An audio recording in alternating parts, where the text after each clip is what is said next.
हम स्टार्ट करें periodic table.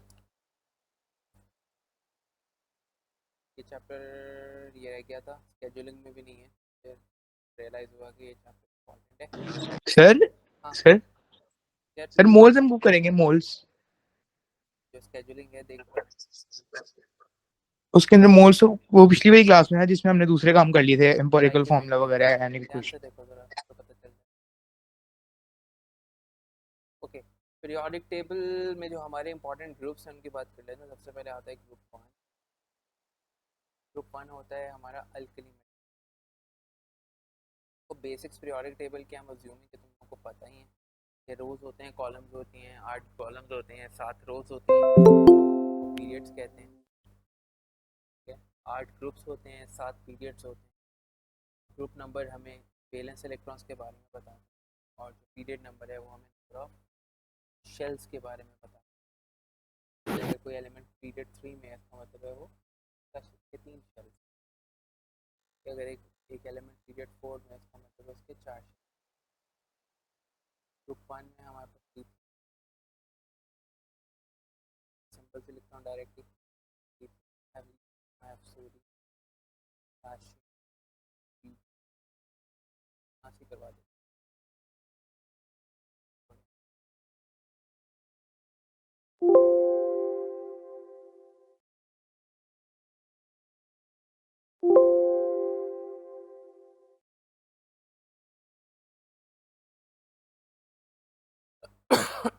देखो सबसे पहले आते हैं एल्कली मेटल्स।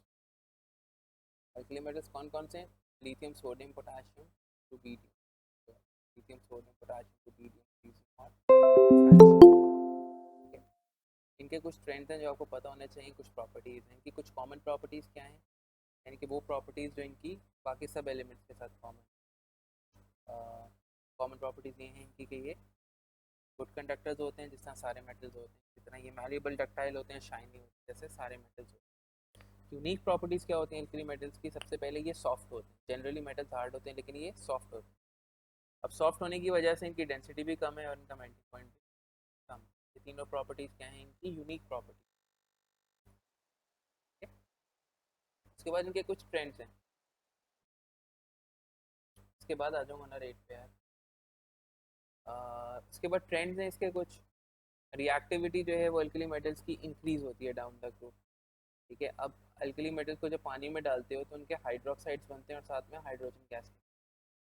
ठीक है, जैसे जैसे आप नीचे जाते जाते हो रिएक्शन ज़्यादा वायलेंट होता जाता है।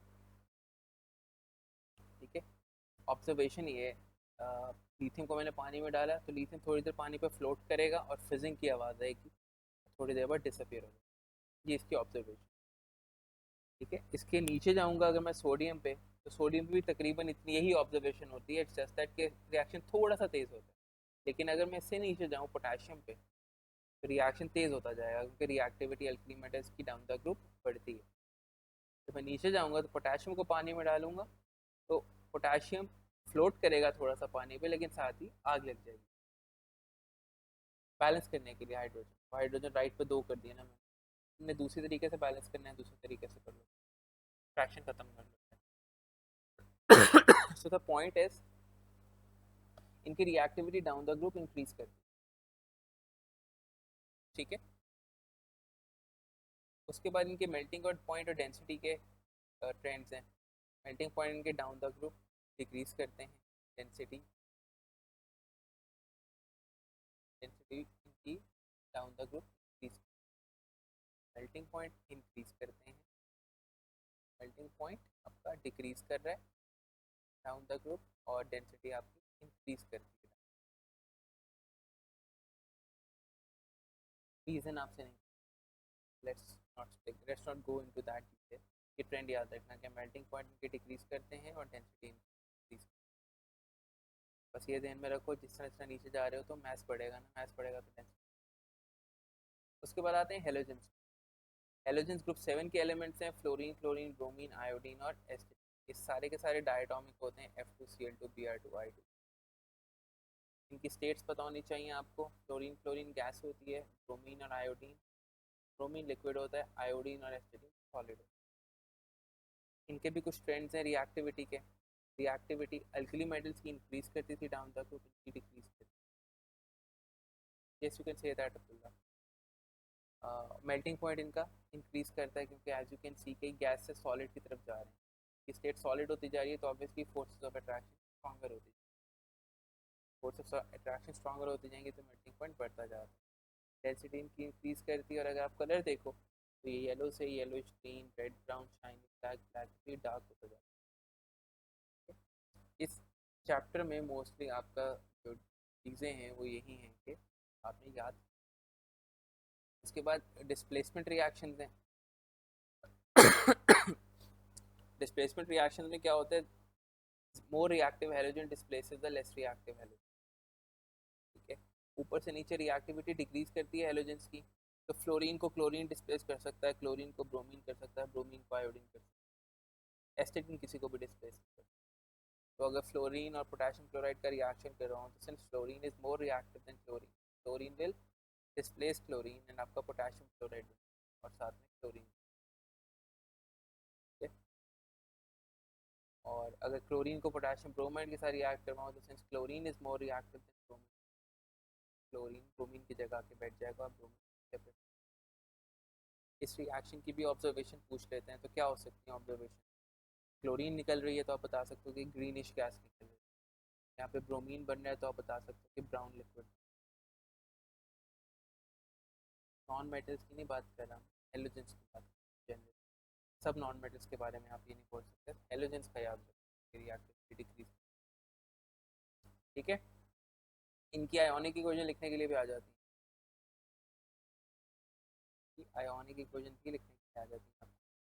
फ्लोरीन गैस होती है, potassium chloride all group one salts are soluble three aqueous, ये भी एक्वस होगा, ग्रुप वन सॉल्ट है, और एक क्लोरीन क्या होगी, गैस होगी। अब जो दोनों तरफ एक्वस साइन होंगे वो कैंसिल हो जाएंगे, पोटेशियम आइन दोनों तरफ एक्वस है तो कैंसिल हो जाएगा, यहाँ पे टू आना चाहिए। Well, अच्छा, तो पोटेशियम दोनों तरफ एक्वस था, कैंसिल हो गया, तो इसकी आयोनिक इक्वेशन क्या बचेगी, F2 प्लस,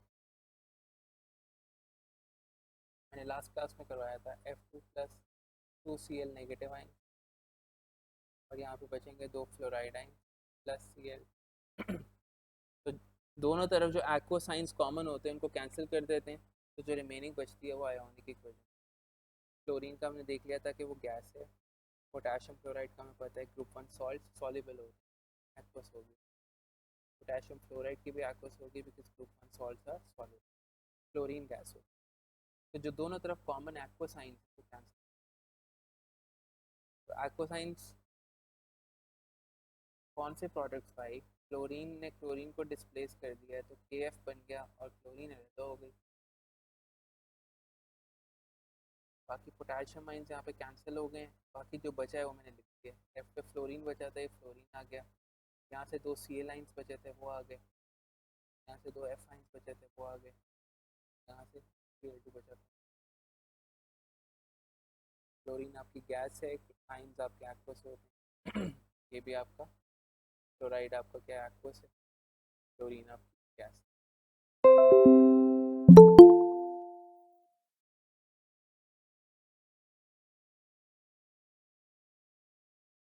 ठीक है, इसी तरह नीचे वाली भी हो जाएगी। इनके क्लोरीन आपकी गैस है, पोटेशियम ब्रोमाइड एक्वस है, पोटेशियम क्लोराइड भी एक्वस है, ये आपकी लिक्विड होता है। दोनों तरफ जो कॉमन आइंस हैं एक्वस वो कैंसिल हो जाता है, इसमें पोटेशियम आइंस दोनों तरफ अगेन कॉमन से कैंसिल हो जाएंगे।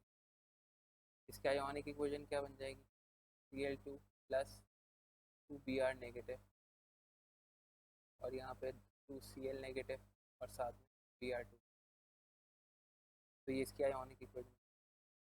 अभी तीसरा रिएक्शन देखो, ब्रोमीन और पोटेशियम क्लोराइड का रिएक्शन। तो ये रिएक्शन उसमें लिखा हुआ है this reaction can not happen, क्यों, क्योंकि bromine is not more reactive. ये रिएक्शन सिर्फ तब हो सकता है कि अगर ब्रोमीन ज़्यादा रिएक्टिव होती क्लोरीन। तो हमें पता है ब्रोमीन, क्लोरीन ऊपर है ब्रोमीन नीचे है, chlorine is more reactive than bromine, so chlorine can displace bromine but bromine cannot displace chlorine। ठीक है, तो उसके बाद नोबल गैसेज आती हैं। नोबल गैसेज जो हैं दे आर मोनोएटॉमिक, यानी कि सिंगल एटम वाली gases, these are the only gases which are monoatomic, और ये इनर्ट होती है। इनर्ट का मतलब है ये रिएक्ट नहीं करती because they have complete outer. सारे नोबल गैसेज के आउटर मोस्ट शेल में 8 इलेक्ट्रॉन्स होते हैं एक्सेप्ट फॉर हीलियम। हीलियम के आउटर मोस्ट में 2 इलेक्ट्रॉन्स होते हैं। लास्टली हमारे ट्रांजिशन एलिमेंट्स आते हैं। शाफे आयोनिक इक्वेशंस ना साथ साथ करते हैं। मैंने सॉल्ट्स में कुछ इक्वेशंस साथ में करवा दी थी पिछले क्लास, अभी मैंने कुछ ऐसे करवा दी। बात सिंपल सी यही है कि आपने इक्वेशन लिखनी है, बैलेंस करनी है नॉर्मल जिस तरह आप लिखते हैं। उसमें जो एक्वस होंगी, जो एक्वस सॉल्यूशन वाली चीज़ें, उनके जो आयंस होंगे वो कैंसिल, वो आयंस जो दोनों तरफ एक्वस हैं कैंसिल, तो रिमेनिंग चीज़ें बचती हैं, ये होती है। बस क्वेश्चंस करोगे तो होती जाए। इसके बाद आते हैं ट्रांजिशन एलिमेंट्स। अच्छा, ट्रांजिशन एलिमेंट्स का क्या सीन है? कुछ कॉमन प्रॉपर्टीज़ हैं इनकी, कुछ यूनिक प्रॉपर्टीज़ हैं। अल्कली मेटल्स की थी ना, कुछ कॉमन प्रॉपर्टीज़ थी, कुछ यूनिक। ट्रांजिशन की भी कुछ कॉमन है। कॉमन क्या है? ये भी गुड कंडक्टर्स हैं, शाइनी है, मैलेबल डक्टाइल हैं। लेकिन इनकी यूनिक प्रॉपर्टीज़ क्या हैं? इनकी यूनिक प्रॉपर्टीज़ ये होती हैं कि ये कलर्ड कंपाउंड्स बनाते हैं, ये वेरिएबल ऑक्सीडेशन स्टेट्स होती हैं। ट्रांजिशन एलिमेंट्स के मल्टीपल चार्जेस हो सकते हैं, आयरन +2 भी हो सकता है, +3 भी हो सकता है। ठीक है, इसके अलावा दे एक्ट एज कैटलिस्ट।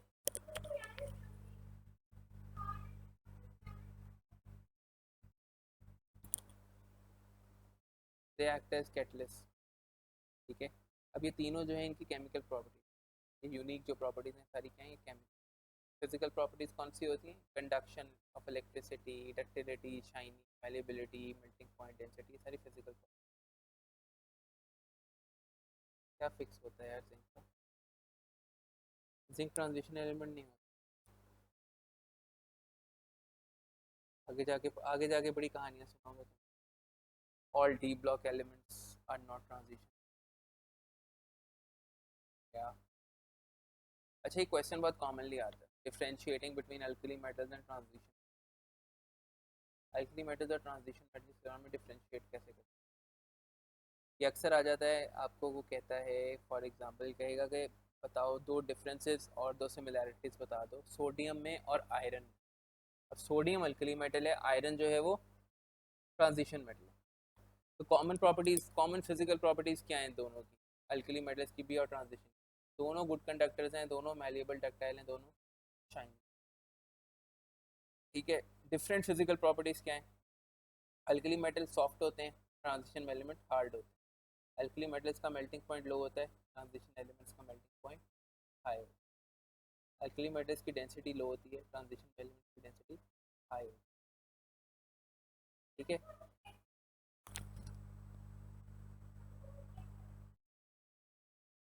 आपका क्या, आपका class? Yes, I have given you Kokomo, I have ordered you some, I will come.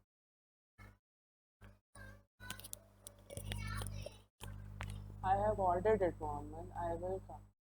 अभी आ जाएगा, वेट करेंगे तो आ जाएगा।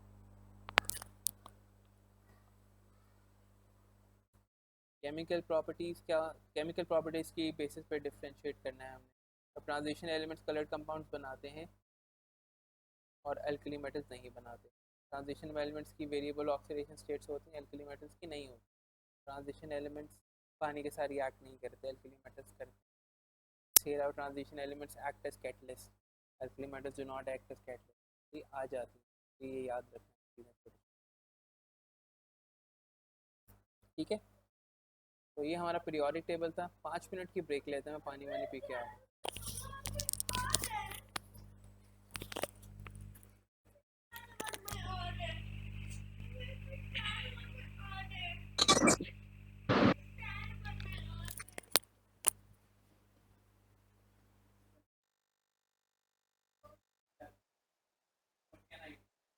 What can I do to make it better? I cannot give you more. I have given you. अभी मैंने आपको I gave you Kokomo right now. I cannot give you more. आपकी टमी खराब हो जाएगी, आपको भूख लग जाएगी। आप मुझे बताओ कि क्या करें।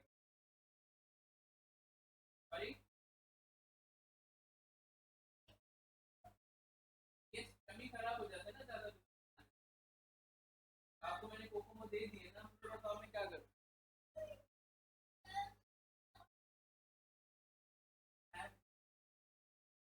कोकोमो दी, कोकोमो सब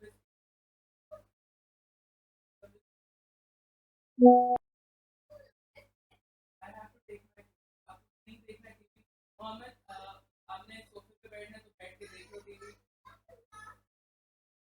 late me have my class, I will take the class and then I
okay भाई,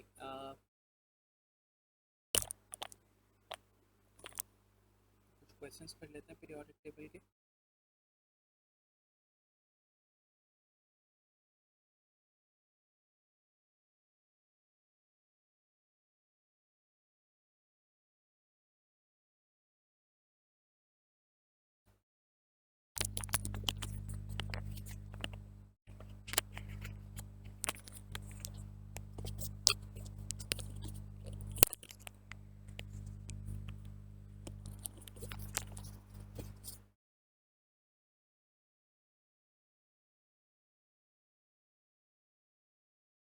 ओके, कह रहे complete the table to estimate the melting point of lithium, the atomic radius of potassium. तो lithium का melting point बताने। अब नीचे वाली दो वैल्यूज देख लो किस तरह से चेंज हो रही हैं, वही सर वही। वो स्क्रीन ही शेयर हो रही, सर स्क्रीन ही शेयर हो रही।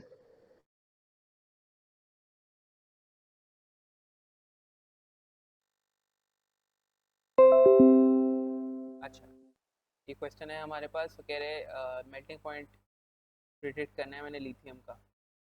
तो नीचे वाली दो वैल्यूज देख लो, इसमें क्या चेंज आ रहा है। 63 और 97 में कितना ऐड किया है इसने? 34 ऐड किया है इसने। 97 है, 97 में ही 34 है, और ऐड कर दो तो कितना आ जाएगा ये? 131। इस तरह से प्रोडिक्शन कर लेते हैं, ये पिछली वाली दो वैल्यू से देख के। इस तरह पोटेशियम का एटॉमिक रेडियस बताना है, तो मैंने आपको बताया था जब ऊपर वैल्यू दी हो नीचे दी हो, सेंटर की प्रोडिक्शन करनी हो, तो ऊपर और नीचे का मीन ले लिया। 186 + 248 डिवाइडेड बाई 2। लेकिन दोनों की सेंटर की वैल्यू आ जाएगा। ठीक है, आगे वगैरह describe the trend in boiling points of group one elements down the group. क्या ट्रेंड है ग्रुप वन एलिमेंट्स का? डिक्रीज कर रहे हैं डाउन। ये देखे ग्राफ से देखना है, सॉरी टेबल से देखना। use the information in the table to suggest why is it difficult to predict the thermal conductivity of cesium। किसी भी चीज़ की अगर प्रिडिक्शन मुश्किल हो रही है तो वो इस वजह से हो रही होती है because it is not following a trend, is not following a trend.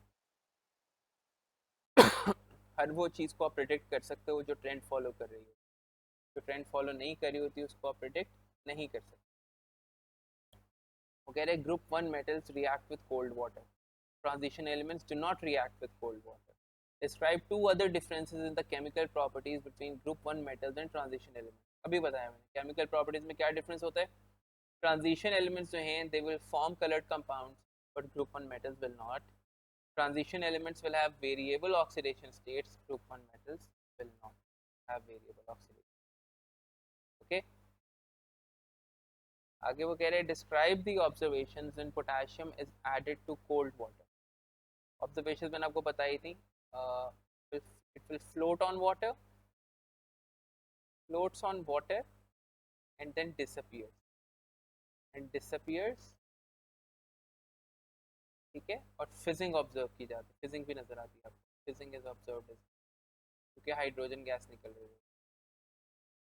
Potassium पानी में जब डालेंगे, एल्कली मेटल जब पानी में डालते हैं तो उसका हाइड्रोक्साइड बनता है और साथ में हाइड्रोजन गैस को बैलेंस, दो दो हाइड्रोजन हो गई राइट लेफ्ट।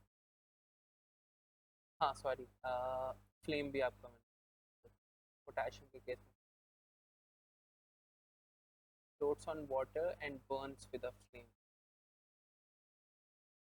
क्यों याद करवाने के लिए burns with a flame। yes, density ज़्यादा होती है उसकी। कह रहे state two copper is harder than sodium. Copper transition element है, सोडियम ग्रुप वन का है। Give two ways in which the physical properties of copper differ from physical properties of sodium. तो कॉपर एक तो हार्डर हो गया, harder की वजह से कॉपर की डेंसिटी भी ज़्यादा होगी, उसका मेल्टिंग पॉइंट भी ज़्यादा होगा। सिर्फ इसी बेसिस पे आप और चीज़ें कर सकते हो, ठीक है ना।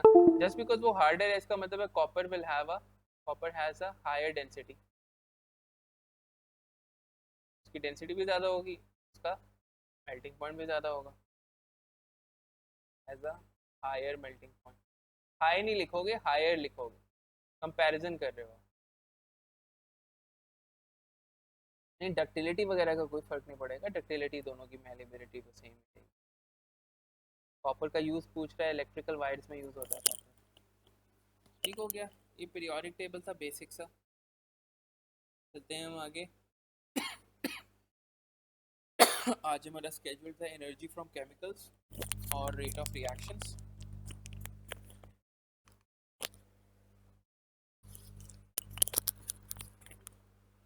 तो वो कर लेते हैं।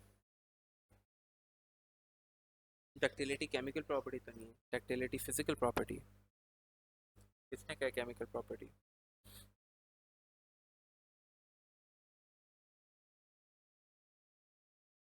You will not say low यूसरा, you will say lower.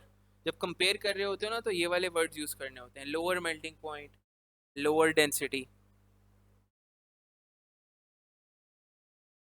Okay, अच्छा भाई आगे चलते हैं हम। नेक्स्ट चैप्टर है हमारा एनर्जी फ्रॉम केमिकल्स।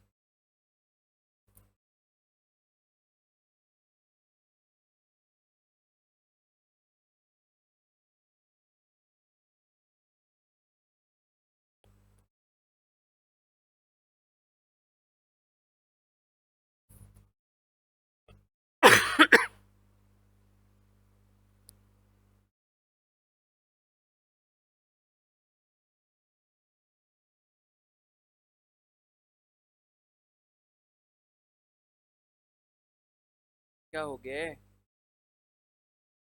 ये क्यों परेशानी हो रही होती है तुम लोगों को मोल्स वोल्स की? मैंने पूरा स्केड्यूल दिया हुआ है तुम लोगों को, डिस्क्रिप्शन में लिखा हुआ है कि कब होना है moles, but I don't understand why are these questions coming up again and again।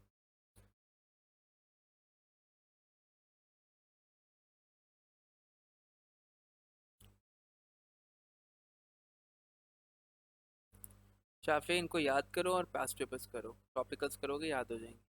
आगे आगे चलने दें अब। एनर्जी फ्रॉम केमिकल्स, तो केमिकल्स से या तो एनर्जी निकलती है या तो उनमें चली जाती है। उस बेसिस पे हमने रिएक्शंस को डिवाइड किया हुआ है। There are exothermic reactions, there are exothermic reactions and there are endothermic reaction. कुछ एक्सोथर्मिक रिएक्शंस होते हैं, कुछ endothermic reaction.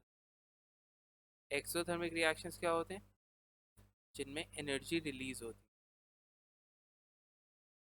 Energy is released. जब एनर्जी रिलीज होती है तो इन्वायरमेंट गर्म हो जाता है, ठीक है। उसके बाद एनर्जी इज अब्सॉर्ब्ड। एंडोथर्मिक में क्या होता है? एनर्जी अब्सॉर्ब होती है। अगर कंफ्यूजन हो रही हो, तो इससे याद रख सकते हो कि एक्सो एग्जिट मींस ई एक्स से याद रखो एग्जिट, एनर्जी इज एग्जिटेड। और ई एन से याद रखो एंटर, एनर्जी इज एंटर्ड, ठीक है। Energy is released, energy is absorb. अब यार डिस्कशंस प्लीज नहीं करें चैट के अंदर। I have to go to it again and again to see if you have asked a question. मैं बार बार चैट देखता हूँ कि क्या कोई क्वेश्चन पूछ रहे हैं, एंड देन आई सी कि you are talking entirely about something else. If you already know these chapters, you can simply leave the class. Let's not disturb everyone else.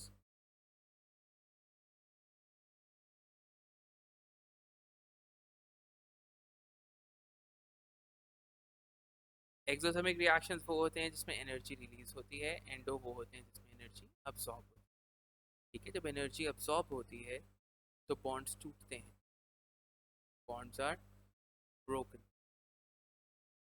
जब भी आपने किसी चीज़ को तोड़ना होता है तो उस चीज़ को एनर्जी अब्सॉर्ब करना ज़रूरी है। अगर मुझे अभी शाफे को तोड़ना हो, कि वो हर वक्त डिस्कशन शुरू कर देता है, तो मुझे शाफे को तोड़ना हो तो मैं शाफे को बहुत सारी एनर्जी दूँ। जब शाफे बर्दाश्त नहीं कर पाएगा तो वो टूट जाएगा एनर्जी, ठीक है। तो यहाँ से हमेशा याद रखना कि जब भी बॉन्ड्स टूटते हैं तो एनर्जी अब्सॉर्ब होती है,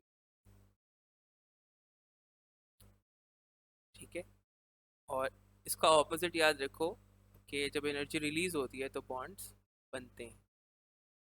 जब बॉन्ड्स बनते हैं तो एनर्जी रिलीज होती है, जब बॉन्ड्स टूटते हैं तो एनर्जी अब्सॉर्ब होती है, ठीक है।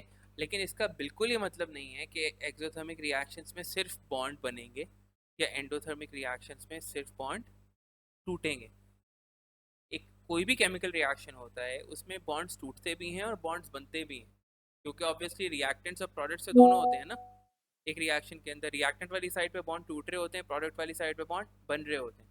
तो एनर्जी अब्सॉर्ब भी हो रही होती है और एनर्जी रिलीज भी हो रही होती है।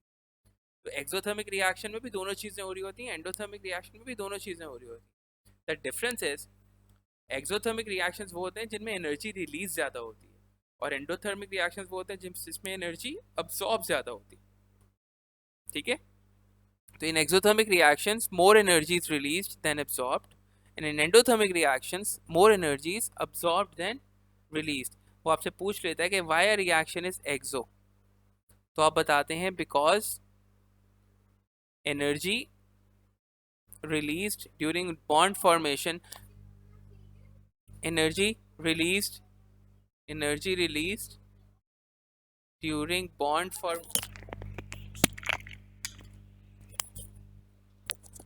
energy released during bond formation, energy released during bond formation is greater than energy absorbed, is greater than energy absorbed during bond breaking, ठीक है। ये 2 मार्क का आपका आंसर पूरा हो जाता है। और अगर आपसे पूछता है कि एक रिएक्शन एंडो क्यों है, वाई एंडो, वो इसलिए होता है because energy absorbed during bond breaking, energy absorbed during bond breaking, energy absorbed during bond breaking is greater then energy released during bond formation.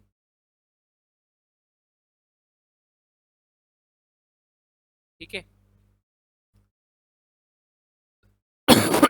तो ये बात तो आपको समझ आ गई कि एक्सो में एनर्जी रिलीज ज्यादा होगी और एंडो में एनर्जी अब्सॉर्ब ज्यादा होगी. ठीक है. इसका कतई ये मतलब नहीं है कि देखो अगर 8 बॉन्ड टूट रहे हैं, अच्छा 8 भी छोड़ो, अगर 2 बॉन्ड टूट रहे हैं और एक बॉन्ड बन रहा है, इसका मतलब ये नहीं है कि रिएक्शन एंडोथर्मिक होगा जस्ट बिकॉज के 2 बॉन्ड टूट रहे हैं.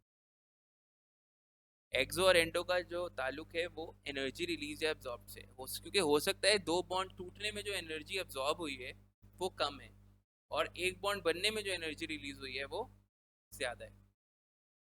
ठीक है. तो रिएक्शन एक्सोथर्मिक होगा. So the number of bonds do not count. What counts is the amount of energy release और एब्जॉर्ब. इस बात को याद रखना है. इस पॉइंट को वो लाजमी एमसीक्यूज के अंदर भी अक्सर घुमा के जो है ना वो आपसे मार्क्स डिडक्ट करवाता है, आपकी गलती करवाता है. ठीक है. तो आगे चलते हैं कि हम इसको क्वांटिफाई करते हैं इस एनर्जी चेंज को बाय एंथैल्पी.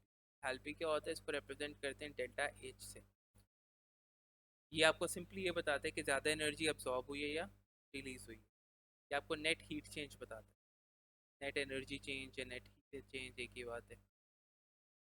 ठीक है.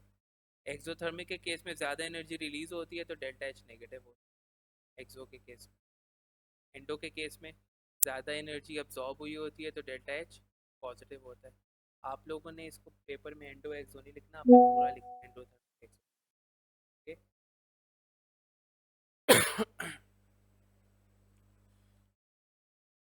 इसके बाद होती है एनर्जी प्रोफाइल डायग्राम्स. वो करते हैं. ये बात क्लियर होनी चाहिए तुम लोगों को कि एक्सोथर्मिक के केस में एंथैल्पी चेंज नेगेटिव होता है. एंथैल्पी क्या होती है, नेट हीट चेंज. ये एनर्जी अब्सॉर्ब ज़्यादा हुई है या रिलीज ज़्यादा हुई है. अगर रिलीज ज़्यादा हुई है इसका मतलब है वो नेगेटिव होगा डेल्टा एच. कि मोर heat is being subtracted out of the system तो वो नेगेटिव होगा. और एंडो के केस में ये पॉजिटिव होगा because more heat is added into the system. Okay. इसके बाद डायग्राम्स आती हैं, we call them energy profile diagrams. पहले एक्सो के केस के लिए बनाते हैं. एक्सो के केस में क्या होता है, रिएक्टेंट्स प्रोडक्ट्स में कन्वर्ट होते हैं और हीट रिलीज हो रही होती है. ये जो हीट रिलीज होती है कौन करता है, ये रिएक्टेंट्स करते हैं. यानी कि इसका मतलब ये है कि रिएक्टेंट्स के पास ये एक्स्ट्रा एनर्जी होती है एज कम्पेयर टू प्रोडक्ट, तभी वो रिलीज करते हैं. ठीक है. तो reactants have this extra amount of energy जो वो ये रिलीज कर रहे हैं. ठीक है. इसका मतलब है रिएक्टेंट्स की एनर्जी प्रोडक्ट से ज़्यादा होती है. एक्सोथर्मिक में रिएक्टेंट्स की एनर्जी ज़्यादा होती है, प्रोडक्ट्स की एनर्जी कम होती है. रिएक्टेंट्स को आप ऊपर लिखते हैं, प्रोडक्ट्स को आप नीचे लिखते हैं. ठीक है. एक्सिस इनके आपको याद करने हैं. वाई एक्सिस पे एनर्जी होती है, एक्स एक्सिस पे रिएक्शन प्रोग्रेस होती है. ठीक है. अच्छा. तो एक्सोथर्मिक के केस में रिएक्टेंट्स की एनर्जी प्रोडक्ट से ज़्यादा है. तो अब इसके बाद क्या करना होता है, हमने ऐसे रिएक्शन स्टार्ट नहीं हो जाता कि रिएक्टेंट्स पड़े हुए हैं और रिएक्शन स्टार्ट हो गया. आपको रिएक्टेंट्स को एक मिनिमम अमाउंट ऑफ एनर्जी इनको रिक्वायर्ड होती है to kick start the reaction. ये जो मिनिमम अमाउंट ऑफ एनर्जी है वो हम इस हम्प से शो करते हैं. ये जो मैंने हम्प बनाया है रिएक्टेंट के लेवल से लेके ये हाईएस्ट पॉइंट तक का, इस एनर्जी को हम कहते हैं एक्टिवेशन एनर्जी.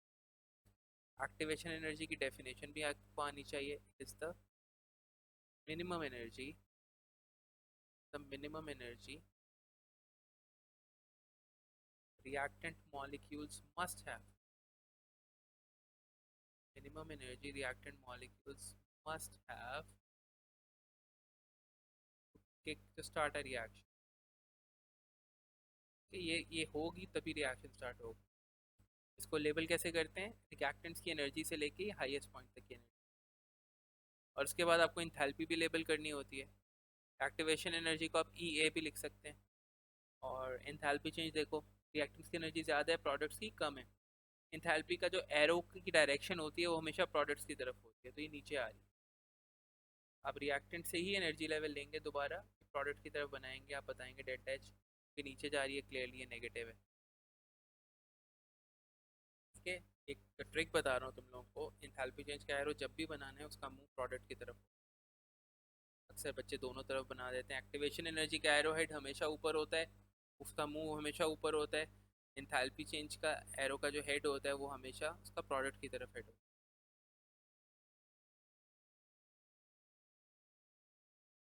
हाँ, लिखते हैं एंथैल्पी चेंज भी। वैसे उसने आपको यूजुअली बताया होता है कि क्या क्या लेवल करना है। अगर उसने नहीं बताया हो तो आप लिखोगे फिर सारा कुछ ही लिख देना। अब एंडोथर्मी के केस में क्या होता है, रिएक्टेंट्स एनर्जी अब्जॉर्ब करते हैं और प्रोडक्ट्स में कन्वर्ट हो जाते हैं। Now products will have greater energy. Reactants नीचे बनाओगे, प्रोडक्ट्स ऊपर बनाओगे। रिएक्टेंट्स की एनर्जी कम होगी, प्रोडक्ट्स की एनर्जी ज़्यादा होगी। अब इसकी इसकी एक्टिवेशन एनर्जी क्या आएगी, ये यहाँ से। इसकी एक्टिवेशन एनर्जी रिएक्टेंट से लेके हाईएस्ट पॉइंट तक की एनर्जी है, यहाँ से यहाँ तक क्या है एक्टिवेशन। ठीक है, एंथैल्पी चेंज क्या होगा, प्रोडक्ट की तरफ मूव होगा, रिएक्टेंट के लेवल से लेके प्रोडक्ट की तरफ। डेल्टा एच क्या होगा, पॉजिटिव। बाकी आपको एक्सिस लेबल करनी होगी। एनर्जी होती है वाई एक्सिस पे और एक्स एक्सिस पे एनर्जी प्रोग्रेस होती है। और रिएक्शन एक्शन प्रोग्रेस। अच्छा, अब अगर मैं इनको देखूं कि यार इनमें से रिएक्शन तेज कौन सा है, विच रिएक्शन इज फास्टर, एक्सो वाला या एंडो वाला? इज एक्सो फास्टर और is endo faster? Which reaction is faster? Endo. वो कैसे? Sir, exo is faster because it has low activation. It needs low yes. activation अगर energy. एक्सो की तरफ देखूं तो मैं रिएक्टेंट्स को मुझे सिर्फ इतनी एनर्जी तक लेके जाना है उसको, ये रिएक्शन स्टार्ट हो जाएगा। एंडो को देखूं तो मुझे यहाँ से उठाना पड़ेगा रिएक्टेंट्स की एनर्जी को, फिर जाके रिएक्शन स्टार्ट हो। ठीक है, तो obviously exo is faster, why, because it has lower activation. ये those reactions are faster which have low activation energy. और आपको पता है कि कैटलिस्ट भी क्या करता है, what does a catalyst do? Catalyst increases the rate of reaction, right? Catalyst increases the rate of catalyst increases the rate of reaction। कैसे रेट इंक्रीज करता है, बाय लोअरिंग एक्टिवेशन एनर्जी। जिसकी एक्टिवेशन एनर्जी कम होती है reaction की, वो reaction जल्दी हो जाता है। और कैटलिस्ट भी इसी तरह से रेट ऑफ रिएक्शन बढ़ाता है bye lowering activation energy and providing alternate path and providing alternate pathway. वो रिएक्शन को एक ऐसी डायरेक्शन में ले जाता है, एक ऐसे रूट पे ले जाता है जहाँ पे एक्टिवेशन एनर्जी रिक्वायर्ड ही कम होती है। कैटलिस्ट क्या करता है, catalyst takes the reaction on an alternate pathway जहाँ पे एक्टिवेशन एनर्जी रिक्वायर्ड ही कम होती है। तो that's how it reduces the activation energy, because energy release हो रही है ना। एनर्जी रिलीज कौन कर रहा है, रिएक्टेंट कर रहा है। उसके उसके पास एनर्जी ज़्यादा थी तो वो कर रहा था ना, प्रोडक्ट से ज़्यादा हुई ना उसके पास एनर्जी। जो पैसे खर्च करता है उसके पास पैसे ज़्यादा है ना।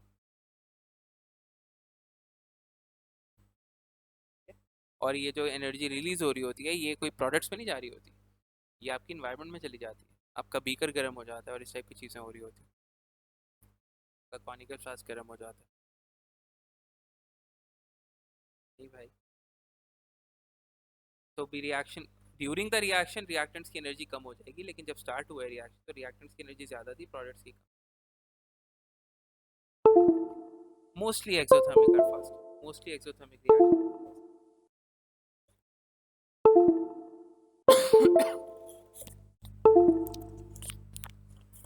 ठीक है। अच्छा, कुछ एग्जांपल्स होती हैं एक्सो और एंडोथर्मिक रिएक्शंस की। एक्सो की एग्जांपल्स क्या हैं हमारे पास, जितने भी कंबस्शन रिएक्शंस होते हैं वो सारे एक्सोथर्मिक होते हैं। जितने भी कंबस्शन रिएक्शंस में ऑक्सीजन के साथ रिएक्शन होके ये चीज़ें बन रही होती। इवन ये वाला रिएक्शन भी जो फ्यूल सेल का रिएक्शन होता है ना, हाइड्रोजन ऑक्सीजन को बर्न करते हैं और वाटर बनता है। ठीक है, ये भी आपका कंबस्शन रिएक्शन। ये कहाँ पे होता है, फ्यूल सेल के। फ्यूल सेल भी अक्सर बच्चे पूछ रहे होते हैं इसका कितना करना है, बस इतना ही करना है। ये रिएक्शन पता होना चाहिए फ्यूल सेल का, और इसके एडवांटेजेस डिसएडवांटेजेस पता होने चाहिए। एडवांटेजेस और डिसएडवांटेजेस। एडवांटेज क्या होता है फ्यूल सेल का, ये इको फ्रेंडली होता है।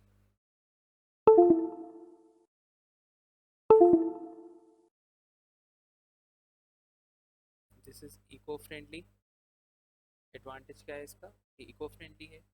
इसके अलावा एनर्जी एफिशिएंट होता है। और डिसएडवांटेज इसका ये होता है कि ये बहुत महंगा होता है, एक्सपेंसिव। तो एक्सोथर्मिक रिएक्शन का जो पहली एग्जांपल है वो कंबस्शन रिएक्शन, आप ऑक्सीजन के साथ बर्न करते हो। दूसरी मोस्ट कॉमन एग्जांपल रेस्पिरेशन की है। अभी जो आप सांस ले रहे हो, अगर आप मुंह के आगे हाथ रखो अपने, तो आपको हीट फील होगी आपकी बॉडी से निकलती हुई। वो क्या होता है, तो जो आप फूड खाते हो in the form of glucose, वो ब्रेक डाउन होती है with the help of oxygen जो आप इनहेल करते हो। ये मिलकर कार्बन डाइऑक्साइड और वाटर बनाते हैं और साथ में हीट निकलती है। ये कार्बन डाइऑक्साइड वो है जो आप एक्सेल करते हो, तो इसको रेस्पिरेशन कहते हैं। ये एक्सोथर्मिक की दो एग्जांपल्स। एंडो की भी दो एग्जांपल्स पता होनी चाहिए आपको। एक होती है डीकम्पोजिशन रिएक्शंस।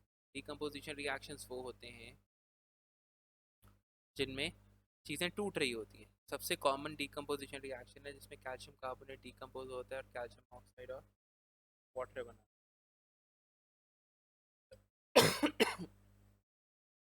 डीकम्पोजिशन वो होते हैं जिनमें अक्सर एक से दो चीज़ें बन रही हों। एक से दो चीज़ें बन रही हैं तो इट इनडायरेक्टली आपको सिर्फ पता लग रहा है कि यार यहाँ पे बॉन्ड टूटने वाला काम ही ज़्यादा हो रहा है। ठीक है? और दूसरा मोस्ट कॉमन है, it's called photosynthesis. It's very important.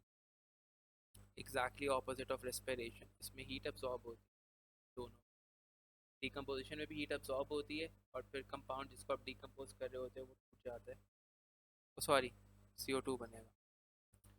Photosynthesis में क्या होता है, एग्जैक्टली ऑपोजिट। जो कार्बन डाइऑक्साइड आप एक्सेल करते हो और जो वाटर आप प्लांट्स को देते हो, उससे वो अपने लिए फूड बनाते हैं द फॉर्म ऑफ ग्लूकोज, और ऑक्सीजन एक्सेल करते हैं जो आप यूज़ करते हैं फिर फॉर ब्रीदिंग। उनकी कंडीशंस पता होनी चाहिए आपको फोटोसिंथेसिस की।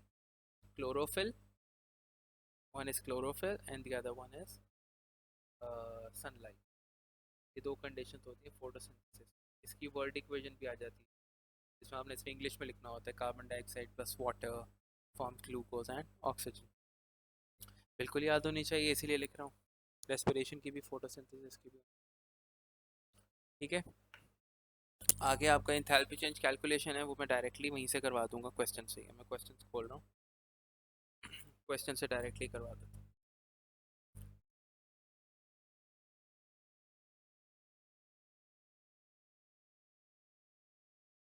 नोट्स में लिखी हुई है यार, टेंशन नहीं लो।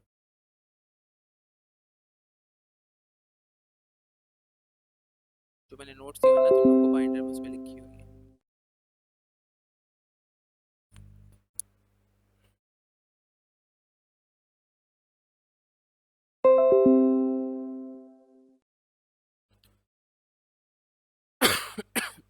बाकी अभी मैं तुम लोग को भेज दूंगा इंशाल्लाह, कंपाइल करके भेज दूँ। कहाँ चला गया, अरे तो सॉल्व किए हुए हैं। ये देखो, क्वेश्चन है complete the energy level diagram. इसकी एनर्जी लेवल डायग्राम कंप्लीट करनी है। रिएक्शन एक्सोथर्मिक है, रिएक्टेंट्स की एनर्जी हाई, प्रोडक्ट्स की एनर्जी नीचे बनाएंगे। प्रोडक्ट्स प्रोडक्ट्स क्या है, SF4, ये लिख दिया। क्या क्या लेबल करना है उसने कहा है, complete the energy level diagram. Okay, अच्छा, there is a difference between energy profile and energy level. Energy profile diagram के अंदर वो नहीं होती, हम्प नहीं होती। उसमें आपको एक्टिवेशन एनर्जी नहीं बनानी होती। उसमें आपको बिल्कुल बेसिक सी चीज़ें बनानी होती हैं। आपने ये प्रोडक्ट नीचे बना दी और आपने एनर्जी बतानी है बस कि ये नीचे गई है एंथैल्पी। डेल्टा एच क्या है, नेगेटिव। ये एनर्जी लेवल डायग्राम। और एक्स एक्सेस भी लेबल कर लो, इसने किया नहीं हुआ। Reaction progress. जो एनर्जी प्रोफाइल डायग्राम होती है उसमें हम्प बनानी होती है आपको, ज़्यादातर वही आती है। लेकिन देख लेना, एनर्जी लेवल दे देगा तो फिर हम्प बनाने की ज़रूरत नहीं है, फिर ये इस तरह से बना देते हैं बस, जो मैंने बनाई है। That's it. बस आपने इंथैल्पी शो करनी होती है, प्रोडक्ट लेबल करके इंथैल्पी शो करनी।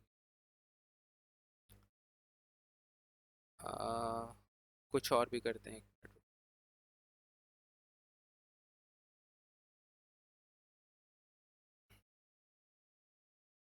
क्वेश्चंस मैंने किए हुए हैं यार, ये वाले हद हो गई वैसे।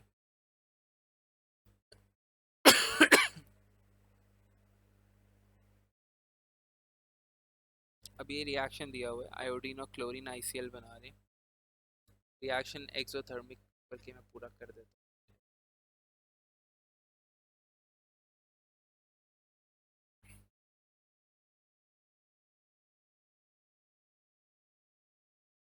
ये दो तीन टाइप के रिएक्शन हैं जो इसमें से, दो तीन तरह के क्वेश्चन हैं सॉरी जो इसमें से आते हैं, बस वो मैं करवा रहा हूँ। एक तो आपको एनर्जी प्रोफाइल या लेवल डायग्राम बनाने के लिए आएगी, दूसरा आपको enthalpy change calculation. Enthalpy change calculation हम कैसे करते हैं, फॉर्मूला होता है इंथैल्पी चेंज कैलकुलेशन का, energy of bonds breaking minus energy of bonds form, energy of bonds broken minus energy of bonds formed. Bonds टूटते कहाँ पे हैं, रिएक्टेंट साइड पे, ये वाली लेफ्ट साइड पे। बॉन्ड्स बनते कहाँ हैं, प्रोडक्ट साइड। ठीक है, तो डेल्टा एच निकालने पहले हम, मैं निकालता हूँ energy of bonds broken, PB लिख रहा हूँ बॉन्ड्स ब्रोकन को। तो कौन कौन से बॉन्ड टूट रहे हैं, I2 है, I2 का मतलब II बॉन्ड है, एक ये टूट रहा है, और फिर Cl2 है तो Cl बॉन्ड एक ये टूट रहा है। ठीक है, II बॉन्ड है हमारा 151, Cl बॉन्ड है हमारा 42।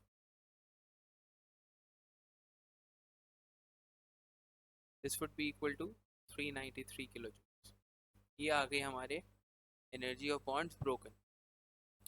अब एनर्जी ऑफ बॉन्ड्स फॉर्म्ड क्या आएगी, बॉन्ड बना कौन सा है, प्रोडक्ट साइड पे ICl बॉन्ड बना।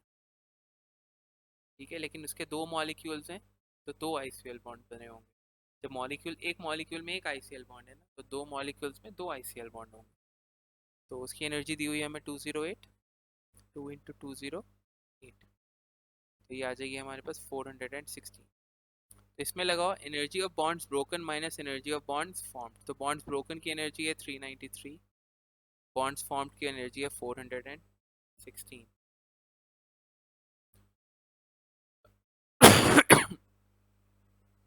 तो ये आ जाएगी हमारे पास 23 किलो जूल्स पर मोल। तो यहाँ से माइनस में आ रही है वैल्यू, इसका मतलब है एक्सोथर्मिक रिएक्शन। तो क्या तरीका होता है, दोबारा बता रहा हूँ, इंथैल्पी चेंज कैसे निकालते हैं, energy of bonds broken minus energy of bonds formed. Bonds टूटते कहाँ पे हैं, लेफ्ट साइड पे, बॉन्ड्स बनते कहाँ पे हैं, राइट साइड। पहले मैंने एनर्जी ऑफ बॉन्ड्स ब्रोकन निकाली है, कौन कौन से बॉन्ड्स टूटे हैं, I2 है और Cl2 है रिएक्टेंट साइड पे, तो एक II बॉन्ड टूटा, एक Cl बॉन्ड टूटा, राइट। I2 का मतलब है II बॉन्ड है, Cl2 का मतलब है Cl बॉन्ड है। ठीक है, तो II बॉन्ड की एनर्जी लिखी मैंने 151, आई Cl की एनर्जी लिखी 242, इनको ऐड कर दिया, ये मेरे पास आ गई वो एनर्जी जो अब्जॉर्ब हुई है, जो बॉन्ड टूटने में यूज हुई है। उसके पास एनर्जी जो रिलीज हुई है बॉन्ड बनने में, उसकी बात कर लेते हैं। वो क्या है, ICl बॉन्ड बना है आपका, बस दो मॉलिक्यूल्स बने हैं ICl बॉन्ड के, दो मॉलिक्यूल्स बने हैं ना ICl के, तो बॉन्ड भी कितने होंगे, टू, उससे मल्टीप्लाई हो जाएगा, 2 इंटू 208 416। तब फॉर्मूला में लगा दो, बॉन्ड्स ब्रोकन की एनर्जी 393 है, माइनस आपका उसके बाद बॉन्ड्स फॉर्म्ड की एनर्जी कितनी है 416, तो माइनस करेंगे तो हमारे पास -23 आ जाएगा। ओके, अब इसकी जो है वो हमें एनर्जी प्रोफाइल डायग्राम बनानी है। अच्छा, इसमें भी लेट से मुझे इसकी एनर्जी प्रोफाइल डायग्राम बनानी है, मैं लेवल नहीं, प्रोफाइल डायग्राम। तो एक्सोथर्मिक है, तो रिएक्टेंट्स ऊपर होंगे, प्रोडक्ट्स नीचे होंगे, ये आ गई मेरी। ठीक है, एनर्जी वाई एक्सिस पे रखेंगे, एक्स एक्सिस पे रिएक्शन प्रोग्रेस रखेंगे।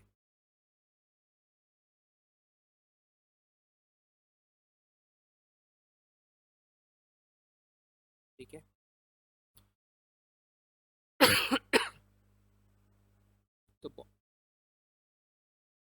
तो I2Cl2 सर आई, ये ऊपर वाला तो दोबारा से एक बार बता देंगे, वो जरा मेरा मोबाइल बंद हो गया था, मैं दोबारा से ऑन यार आई किया। कैन नॉट यार, मैंने ये बताया दोबारा तो रेट रह जाएगा।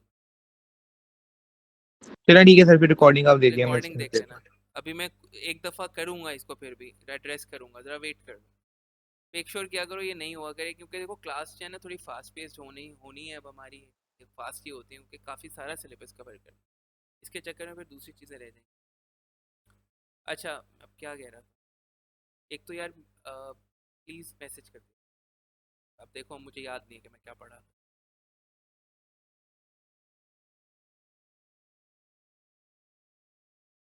इसको लेबल कर रहा था मैं। अच्छा यार मसला तो है, नहीं बनाया करो। ये एक्टिवेशन एनर्जी लेबल कर दी। इंथैल्पी चेंज क्या होगा इसका नीचे की तरफ, डेल्टा एच क्या है, नेगेटिव। ये रिएक्टेंट्स है मेरे और ये मेरे प्रोडक्ट। तो एनर्जी प्रोफाइल डायग्राम अच्छे से बनाना सीख लो। अच्छा, मुझे एक कौन कह रहा है, शाफे कह रहा है आई टू और सी एल टू कंबाइन कर रहे हैं। नहीं भाई, रिएक्टेंट वाली साइड पे आई टू और सी एल टू कैसे कंबाइन करेंगे? आई टू और सी एल टू तब तक कंबाइन नहीं कर सकते जब तक कि आई आई बॉन्ड टूटेगा नहीं, सी एल बॉन्ड टूटेगा नहीं। तो आई और सी एल बॉन्ड कैसे बनेगा? पुराने रिश्ते नहीं तोड़ोगे तो नए रिश्ते कैसे बनेंगे? पहले रिएक्टेंट साइड पे पुराने रिश्ते टूटेंगे, फिर नए रिश्ते बनेंगे।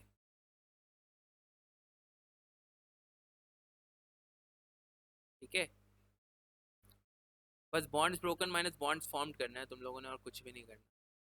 एक टाइप ऑफ क्वेश्चन आपका एनर्जी प्रोफाइल का है, एक टाइप ऑफ क्वेश्चन आपका इंथैल्पी चेंज का है।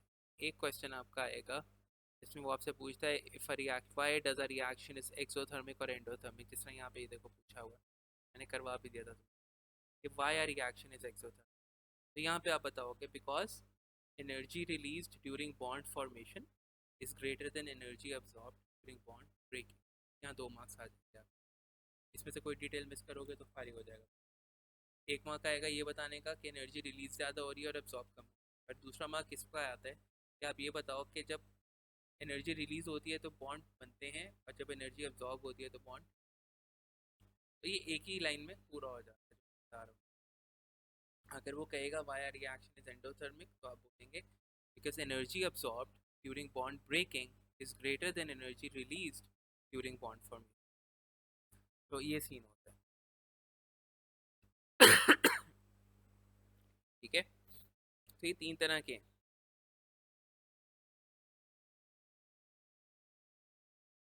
और कोई नहीं, अच्छा ये भी है क्वेश्चन, इसको भी कर लेते हैं, यहाँ से तुम लोगों को भी समझ आएगा। और ये थोड़ा सा कॉम्प्लिकेटेड है। अब वो क्या है, during the reaction the amount of energy given out is 780। तो डेल्टा एच अब आपको दे दिया, आपको कैलकुलेट नहीं करनी, डेल्टा एच आपको दे दिए, डेल्टा एच कितनी 780। और वो कह रहे हैं एफ एफ बॉन्ड एनर्जी इतनी है, use the information determine the bond energy of one S F bond. S F bond की मुझे बॉन्ड एनर्जी निकाली। तो मेरा मेथड वही रहेगा। मेरा मेथड क्या है, enthalpy change is equal to energy of bond breaking minus energy of bonds form. पहले एनर्जी ऑफ बॉन्ड ब्रेकिंग देख लेता हूँ। बॉन्ड टूट कौन से रहे हैं? सल्फर तो बेचारा अकेला है, इसका किसी के साथ बॉन्ड है ही नहीं। लेकिन एफ एफ के 2 मॉलिक्यूल्स हैं तो 2 एफ एफ बॉन्ड टूट रहे हैं। एफ एफ की बॉन्ड एनर्जी दी हुई है 160, 2 × 160 विल बी 320। ये आ गई मेरी एनर्जी ऑफ बॉन्ड्स फॉर्म। क्या है मेरे पास, बॉन्ड्स बन क्या रहे हैं मेरे पास, एस एफ बॉन्ड बन रहे हैं, वो भी 4 एस एफ बॉन्ड्स बन रहे हैं। लेकिन एस एफ बॉन्ड की बॉन्ड एनर्जी मेरे पास नहीं है, वही मुझे निकालनी है, एक एस एफ बॉन्ड की बॉन्ड एनर्जी निकालनी है। तो अब इसको मैं इक्वेशन के अंदर प्लग इन करता हूँ। डेल्टा एच मुझे दिया हुआ है, एंथैल्पी चेंज मुझे पहले ही दे दिया था उसने कि amount of energy given out is 780। Amount of energy given out is 780। 780। तो बॉन्ड ब्रोकन की एनर्जी कितनी है 320, और फॉर्म्ड की कितनी है 4 × SF। राइट, इसका हमें पता ही नहीं है। 320 वहाँ जाके माइनस होगा, 320 वहाँ जाके माइनस होगा, 780 माइनस 320, बल्कि ये नेगेटिव में आएगा 780। उसकी रीज़न क्या है, उसकी रीज़न ये है कि बिकॉज इसकी एनर्जी गिवन आउट, तो आप माइनस में शो करेंगे, इससे एनर्जी गिवन आउट। तो minus 780 minus 320 will be equal to, एक सेकेंड, नहीं आएगा, बल्कि ज़रूरत नहीं पड़ेगी कि वहाँ से माइनस एडजस्ट होगा, sorry. 780 minus 320 that will be equal to minus 4SF। कितना आ रहा है 460, 460 डिवाइडेड बाई 4 कर लो, 4 वहाँ जाके डिवाइड हो जाएगा, कितना आ जाएगा 1 10 12 114। 4 आ जाएगी बॉन्ड एनर्जी, तो इस तरह से भी कैलकुलेट हो जाती है। आपको एंथैल्पी चेंज कैलकुलेट करने का भी कह सकता है, किसी एक बॉन्ड की भी एनर्जी कह सकता है, बट वो इतनी कॉम्प्लिकेटेड इक्वेशंस नहीं देता। ठीक है, 115 आ -115 बॉन्ड फॉर्मेशन की एनर्जी है, तो नेगेटिव आनी चाहिए। ठीक है, सही हो गया। ये 2 क्वेश्चन करवा दिए मैंने तुम लोगों को डिफरेंट तरह। 780 से मुझे नेगेटिव इस वजह से रिमूव किया क्योंकि मैंने इक्वेशन के अंदर कभी भी नेगेटिव लगाया ही नहीं। वो ये वाला जो नेगेटिव आना है वो मैंने यहाँ पे एडजस्ट किया हुआ, तो मुझे पीछे नेगेटिव लगाने की ज़रूरत नहीं। तो मैंने पीछे इंथैल्पी चेंज निकाला था अभी मैंने एक क्वेश्चन, तो मैंने कौन सा डेल्टा एच के साथ कुछ लगाया था। नेगेटिव साइन तो राइट साइड जनरेट करती है ना, लेफ्ट साइड। तो मुझे नेगेटिव लगाने की ज़रूरत नहीं है, राइट वाली साइड खुद ही लेफ्ट के लिए नेगेटिव साइन जनरेट करती है।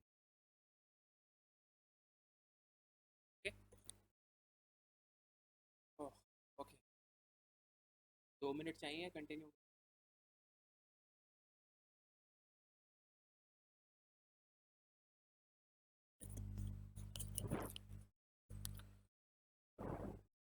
जल्दी से बता दो जो लोग ज़्यादा बोलेंगे, 2 मिनट की ब्रेक लेनी है, कंटिन्यू करूँ?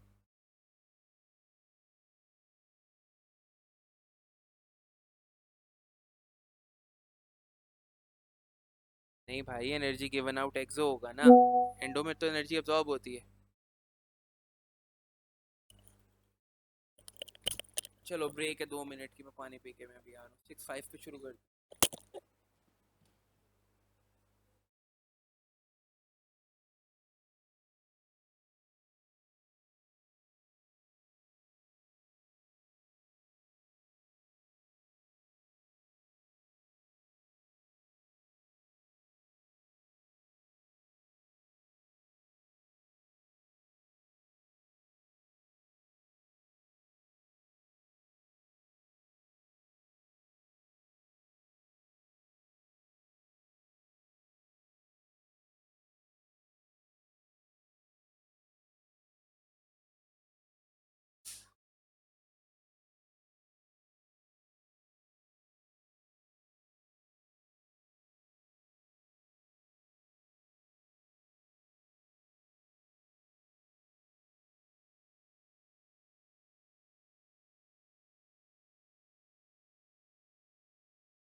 ओके भाई, करते हैं स्टार्ट। अच्छा, यहाँ तक बताओ कैसे चल रहा है? How is it going? चीज़ें रिवाइज हो रही हैं? पास्ट पेपर्स टॉपिकल्स कर रहे हो साथ साथ? सब लोग बताओ ज़रा, आ जाओ। हमारा एक ओवन तो ख़त्म हो गया हुआ है।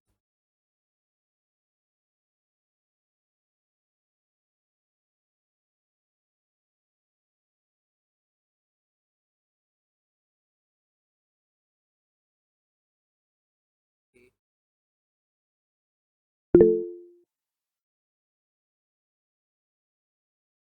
मनाइल आई डोंट केयर, करके लाने मुझे नहीं। इक्विलिब्रियम वाले तो भी करने हैं। नहीं यार, एक को नहीं आएगा। P4 की मैंने कुछ चीज़ें डाली हुई हैं ऑनलाइन। ये मैंने इस वजह से भी अपलोड किया था क्योंकि इसके ना नया नए सिलेबस वो बहुत पुरानी हो गई।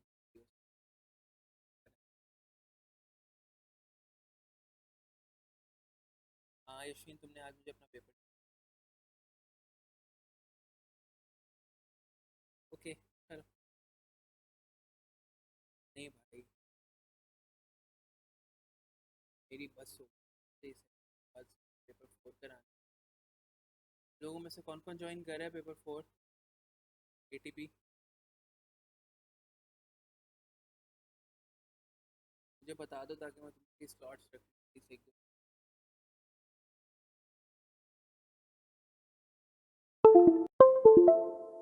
देखते हैं यार, तो जल्दी से बता दो मुझे।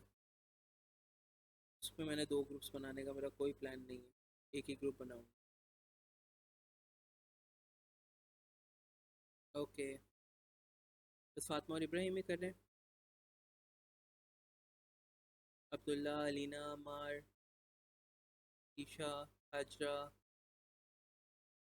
Shavir, Yusra, you guys are not joining ATP session? ये तो मुझे बता दो ना, मैं स्लॉट्स रख लूँ ताकि। 3rd to 10th है, 3rd मई से 10th मई तक होगा।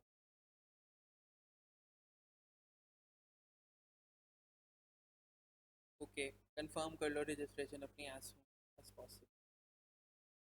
छोटी सी अमाउंट है, ट्रांसफर करो और वो ग्रुप में ऐड। अच्छा हाँ, रेट ऑफ रिएक्शन करते हैं आज का टॉपिक हमारा। कसम खुदा के मेरी बस हुई हुई है अभी टाइम।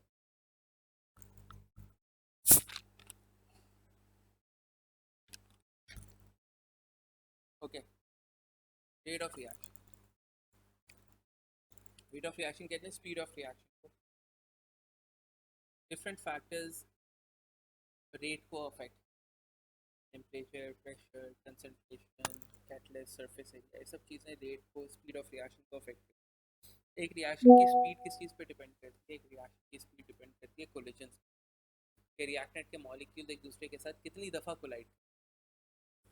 तो जितनी दफ़ा वो कोलाइड करेंगे उतनी दफ़ा उनके चांसेस हैं सक्सेसफुली कोलाइड। क्योंकि कोलिजन 2 तरह की होती हैं, एक अनसक्सेसफुल और एक सक्सेसफुल। तो कोलिजन जितनी ज़्यादा होंगी उतनी ज़्यादा सक्सेसफुल कोलिजन होंगी। ठीक है, तो रेट ऑफ रिएक्शन बढ़ता तब है जब कोलिजन सक्सेसफुल, और कम तब होता है जब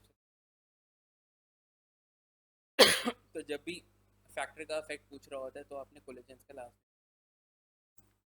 तो सबसे पहले आता है टेम्परेचर का इम्पैक्ट।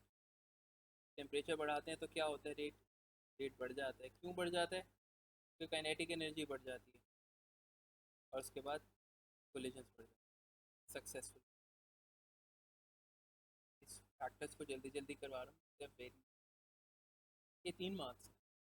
1 मार्क रेट बढ़ जाएगा, काइनेटिक एनर्जी बढ़ जाएगी, कोलिजन। प्रेशर बढ़ाओगे तो क्या होगा? रेट बढ़ जाता है। क्यों बढ़ जाता है प्रेशर बढ़ाने से रेट? काइनेटिक एनर्जी नहीं बढ़ती। काइनेटिक एनर्जी का प्रेशर से कोई ताल्लुक नहीं। रेट इस वजह से बढ़ जाता है क्योंकि मॉलिक्यूल्स करीब आ जाते हैं। मॉलिक्यूल्स करीब आ जाते हैं, हम क्लोज, इस वजह से कोलिजन बढ़ जाते हैं जैसे। ठीक है, उसके बाद कंसनट्रेशन की बात करते हैं। कंसनट्रेशन बढ़ाने से भी रेट बढ़ जाता है। अब इसमें क्यों बढ़ जाता है? क्योंकि जब आप कंसनट्रेशन बढ़ा रहे हो तो आप नंबर ऑफ मॉलिक्यूल्स बढ़ा रहे हो, तो उनके बढ़ने से सक्सेसफुल कोलिजन। एंड रिजल्ट वही है, सक्सेसफुल कोलिजन। अगर वो बढ़ेंगे तो रेट बढ़ेगा। ये दरमियान में ये बफर हैं, ये दरमियान में जो ये है ना, 1 मार्क अगर 3 मार्क का आता है रिस्पॉन्स लिखने के लिए तो आपको फिर ये भी डालना। ठीक है, कैटलिस्ट का मैंने बता दिया ऑलरेडी आपको कि उससे भी रेट बढ़ता है। ठीक है, रेट क्यों बढ़ता है? क्योंकि वो एक्टिवेशन एनर्जी को कम कर देता है by providing an alternate path. उसके बाद आता है सरफेस एरिया। सरफेस एरिया जब बढ़ाते हैं आप तब भी रेट बढ़ता है। क्यों बढ़ता है? क्योंकि कोलिजन सक्सेसफुल।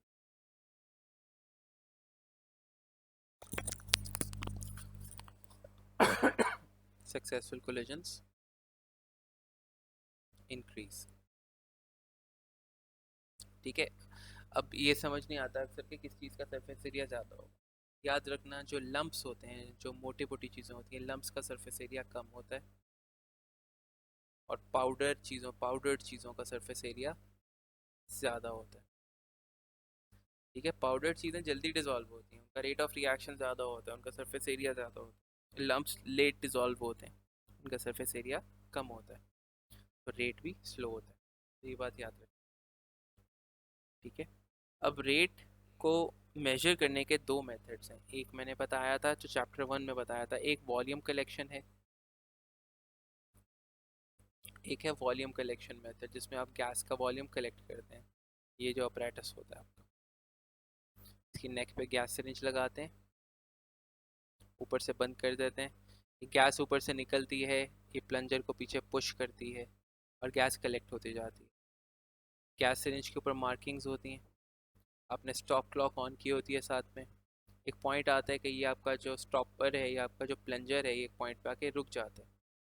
जब ये रुक जाता है आके एक पॉइंट पे आके, वो आपको बता देता है कि इतना वॉल्यूम कलेक्ट हो गया, तो रिएक्शन आपका कंप्लीट हो गया। ठीक है, अब अगर मैं इसका ग्राफ प्लॉट करूँ, लेट से 0 मिनट में 0 वॉल्यूम था। ठीक है, 1 मिनट बाद 2 सेंटीमीटर क्यूब मुझे मिल गया, 2 मिनट बाद 4 मिल गया, 3 मिनट बाद 5 हो गया, 4 मिनट बाद 6 हो गया, 5 मिनट बाद भी 6 ही है, 6 मिनट बाद भी 6 ही है। मैंने इसका ग्राफ प्लॉट करना। तो अब ये जो वॉल्यूम कांस्टेंट हो गया है, क्यों हो गया?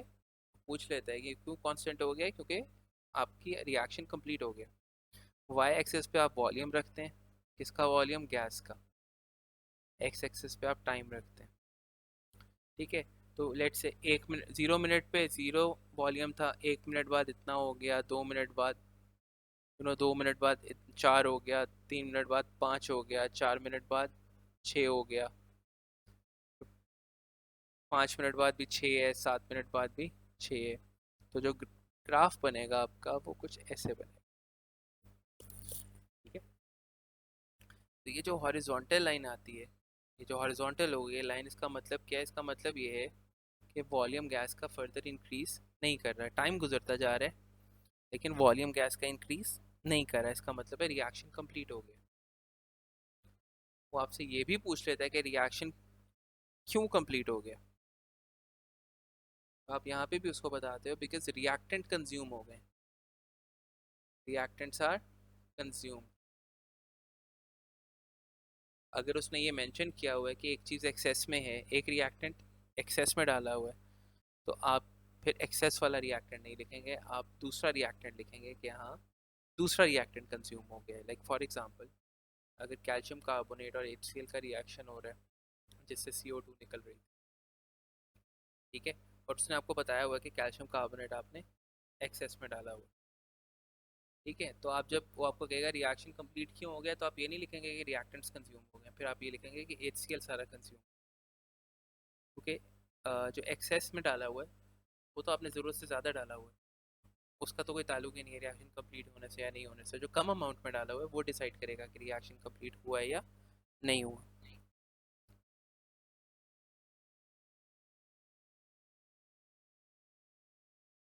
ठीक है,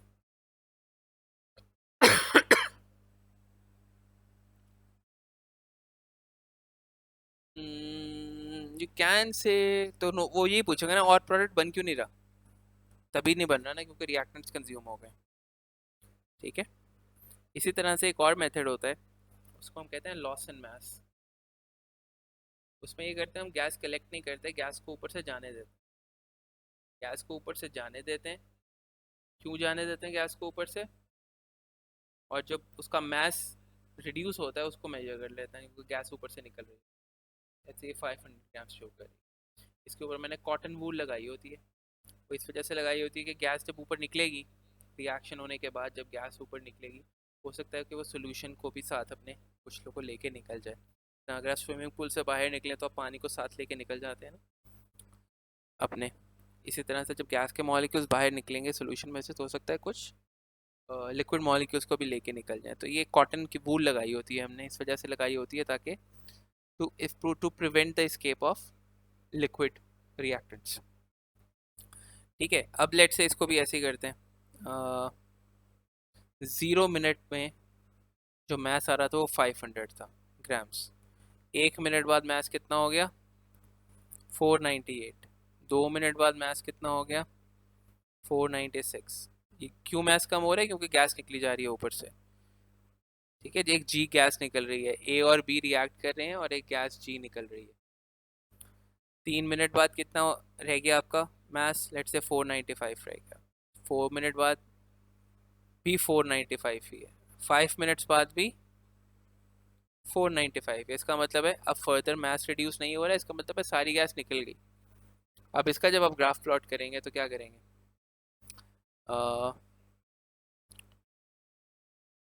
ये आपका मैथ्स और साथ में आपका आ गया टाइम।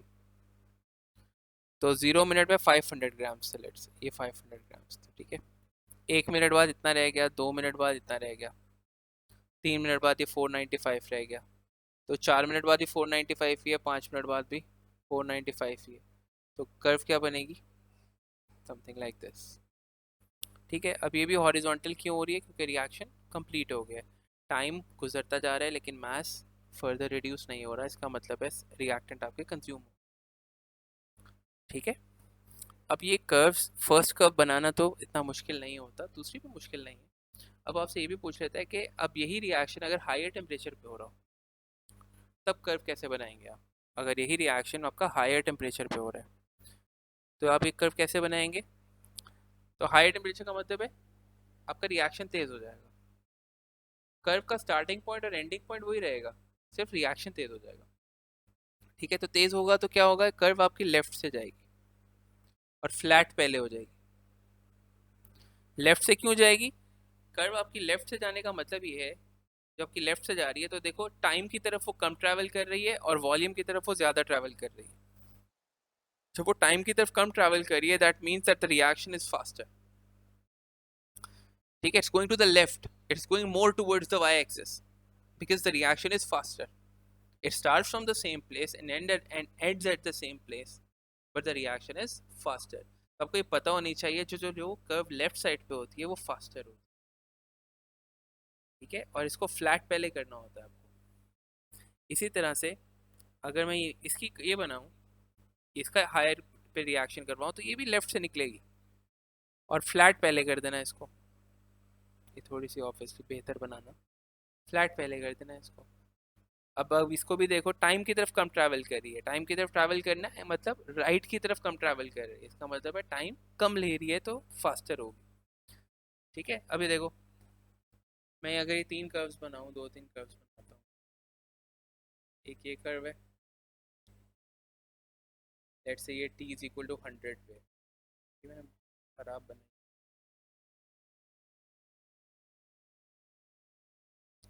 एक ये कर्व बनाता हूँ, ये t इज इक्वल टू 100 पे। ये कर्व होगी t इज इक्वल टू 1। ये कर्व होगी t इज इक्वल टू 50 पे। As you can see this is going to be the fastest one. Why? Because it's more to the left. जितनी left पे होगी, left का मतलब है टाइम से दूर जा रही है। ठीक है, ये उतनी फास्ट होगी। जब टेम्परेचर बढ़ाओगे तो आपका ऑब्वियसली रिएक्शन तेज होगा, टाइम कम लेगा, तो ये कर्व लेफ्ट पे मूव कर जाती है। और देखो अगर टेम्परेचर कम किया है मैंने तो आपकी कर्व राइट पे मूव करिए क्योंकि रिएक्शन स्लो हो जाएगा। ठीक है, ये कर्व्स क्लियर है?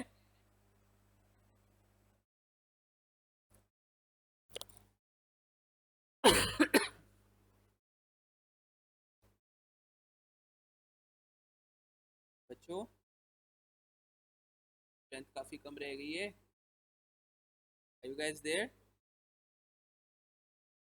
क्लियर है? ओके।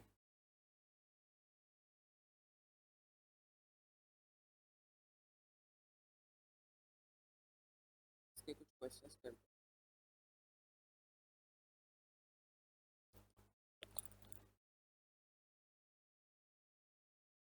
ग्राफ्स तो I am not sure, diagram कुछ केसेस में बना सकते हो।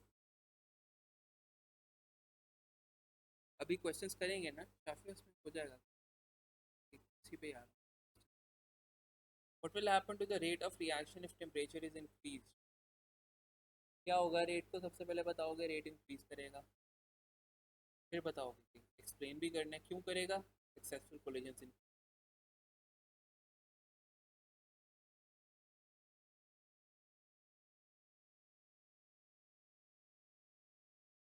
डिक्रीज है। चलो इसको मैं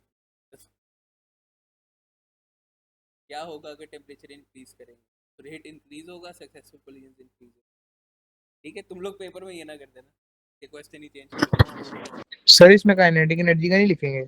2 मार्क्स पूरे हो डिग्री जाएंगे इसमें, लेकिन तुम लोग 3 का लिख लो। तुम लोग काइनेटिक एनर्जी भी लिख लिया करो। तो rate increases, kinetic energy also increases. के ही नहीं लिखना, पूरा काइनेटिक एनर्जी। ठीक है। अच्छा, कंसंट्रेशन इंक्रीज किया उसने ethanoic acid. State and explain in terms of particles what happens to the rate of forward reaction. Concentration increase की है तो फिर रेट इंक्रीज करेगा 1 मार्क। इस तरह टिक लगने चाहिए तुम लोगों के जहन में। रेट इंक्रीज करेगा 1 मार्क, क्यों करेगा? कंसंट्रेशन इंक्रीज किया तो नंबर ऑफ मॉलिक्यूल्स इंक्रीज करेंगे, जिस वजह से सक्सेसफुल कोलिजन 3 मार्क्स पूरे हो। ये क्वेश्चंस नहीं छोड़ने, ये क्वेश्चन गलत नहीं करने, ये बहुत मीठे सवाल हैं और ये आराम से हो जाते हैं। यार थोड़ा सा लिख लेना। Rate of reaction increases as number of molecules increase leading to more successful collisions। थोड़े से ऐड, तो कंसंट्रेशन बढ़ाओगे तो नंबर ऑफ मॉलिक्यूल्स बढ़ा रहे हो ना यार। पानी में रूह अफ़ज़ा ज़्यादा डालोगे, कंसंट्रेशन बढ़ाओगे तो उसके मॉलिक्यूल ज़्यादा कर रहे हो ना रूह अफ़ज़ा के। अच्छा, ये क्वेश्चन ध्यान से पढ़ो। The volume of gas evolve at regular time intervals is shown. This is experiment 1। बताया हुआ 30 सेकेंड में एक्सपेरिमेंट 1 में इतनी गैस हुई है रिलीज, 60 में इतनी हुई है, 90 में। उसके बाद एक्सपेरिमेंट रिपीट किया उसने, कह रहे सेम अमाउंट यूज़ किए हैं जिंक और सल्फ्यूरिक एसिड की, कुछ ड्रॉप्स उसने एक्वस कॉपर सल्फेट के डाले। देखो ये रिएक्शन मतलब किसका हो रहा है? जिंक और सल्फ्यूरिक एसिड। मेटल और एसिड रिएक्ट करते हैं तो ऑब्वियसली कौन सी गैस निकलती है? हाइड्रोजन। तो ये जो सेपरेटली कुछ ड्रॉप्स डालता है ना ये इस तरह की चीज़ों के, तो ये मोस्टली क्या होते हैं? ये कैटलिस्ट होते हैं। ये बात याद रखो। एक मेन रिएक्शन हो रहा हो ना, सडनली एमी कोई रैंडमली 1-2 कतरे डाल दिया उसने किसी चीज़ के, थोड़ी सी कोई चीज़ डाल दी है सेपरेटली, वो मोस्टली कैटलिस्ट होता है। ठीक है, अब उसने कैटलिस्ट डाल के रिएक्शन रिपीट किए, उसने अमाउंट्स वही लिए रिएक्टेंट्स। ठीक है, अगर रिएक्टेंट्स की अमाउंट्स आपने सेम ली हुई है ना तो प्रोडक्ट आपका सेम बनेगा। ठीक है, नो मैटर के रिएक्शन कितना तेज कितना स्लो हो रहा हो, प्रोडक्ट उतना ही बनेगा। ठीक है, तो देखो एक्सपेरिमेंट 1 में टोटल प्रोडक्ट बना कितना है? 65। इसमें देखो 90 सेकेंड्स में 65 बन गया, तो कह रहे हैं इसको फिल करो 120 और 150 पे ही कितना होगा, तो ये 65 ही होगा। कि जो वॉल्यूम बनना है गैस का वो तो उतना ही रहेगा, वो तो चेंज नहीं होगा। अगर रिएक्टेंट्स के अमाउंट सेम है तो वो तो उतना ही रहेगा। ठीक है ना। इसके बाद डी पार्ट में वो कह रहा है draw label diagram of the apparatus that the student you use to carry out the reaction, collect the gas and measure its volume। तो आपने गैस कलेक्ट करने वाले मेथड की डायग्राम बनानी है, विच इज कॉनिकल फ्लास्क को बनाएंगे ऊपर से सही से, थोड़ी इंसानों की तरह बनाएंगे डायग्राम। गैस रेंज लगे, बैंगन ना लग रहा हो। स्टॉप क्लॉक है, इसको लेबल करना है सब चीज़ों को, stop clock. Then you have conical flask, जी जी, पेपर टू का conical flask, this is gas range. okay? अच्छा, कह रहे why has the reaction stopped? Because reactants are consumed.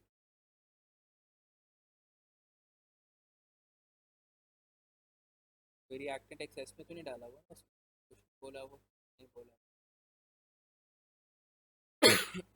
Suggest the function of copper sulfate in experiment 2.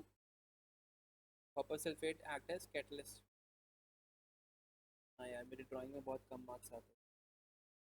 अच्छा, ये question बहुत important. अच्छा, एक रिएक्शन हो रहा है, हाइड्रोजन पेरोक्साइड को ब्रेक डाउन कर रहा है और ऑक्सीजन को कलेक्ट, ठीक है। उसने ये ग्राफ बनाया, वो कह रहे हैं how do the rates eight times T1 T2 and T3 differ. नहीं नहीं, वो कह रहे हैं T1 T2 और T3 में टाइम रेट्स कैसे डिफर कर रहे हैं, मतलब कहाँ पे रेट ज़्यादा है, कहाँ पे रेट कम है। तो ये इस तरह से पूछ रहा है आपसे।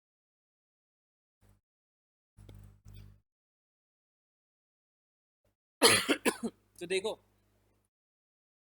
हाईएस्ट रेट कहाँ पे होगा, हाईएस्ट बिल्कुल T1 पे होगा और T3 पे जीरो हो जाएगा।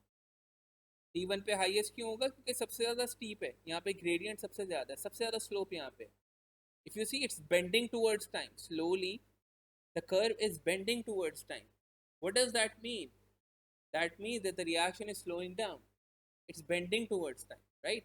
So rate is highest at T1. Rate at T1 is highest.